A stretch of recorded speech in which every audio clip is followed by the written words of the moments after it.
ہاں جی، army chief ہو تو ایسا ہو، جرنیل ہو تو ایسا ہو، سپہ سالار ہو تو ایسا ہو، حافظ ہو تو ایسا ہو، مسلمان ہو تو ایسا ہو، ملک ہو تو ایسا ملک ہو۔ کون سا ملک؟ اسلامی پاکستان۔ کون سا؟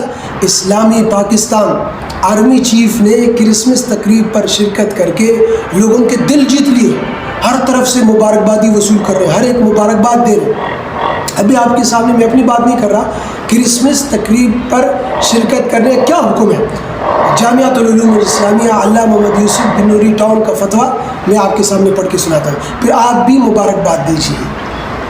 کسی نے سوال کیا، کسی مسلمان کا مسیحیوں کی کرسمس میں بطور مہمان خصوصی اور کیک کاٹنے کی رسومات شامل ہونا کیسا ہے؟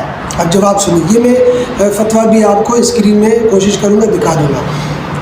واضح رہے کہ غیر مسلموں کے مذہبی تہوار پر ان کی مجالس میں شرکت کرنا یا خود اس کی تقریب منعقد کرنا یا انہیں مبارکباد دینا وغیرہ شرعاً ممنوع اور ناجائز ہے، اس لیے کہ غیر مسلموں کے مذہبی تہوار ان کے مذہبی اعتقادات اور عبادات پر مبنی ہوتے ہیں، اور اس میں ان کے ساتھ شریک ہونا گویا کہ ان کے مذہبی تہوار کی تعظیم اور ان کے مذہب سے تعلق کا اظہار ہے، ان کے مذہب کی حمایت ہے، ان کے مذہب کی تائید ہے کہ وہ بھی صحیح مذہب ہے، وہ بھی حق مذہب ہے۔ لہٰذا صورت مسئولہ میں کسی مسلمان کے لیے مسیحیوں کی کرسمس کی تقریب میں شریک ہونا اور کیک کاٹنے کی رسومات میں شامل ہونا شرعاً جائز نہیں ہے۔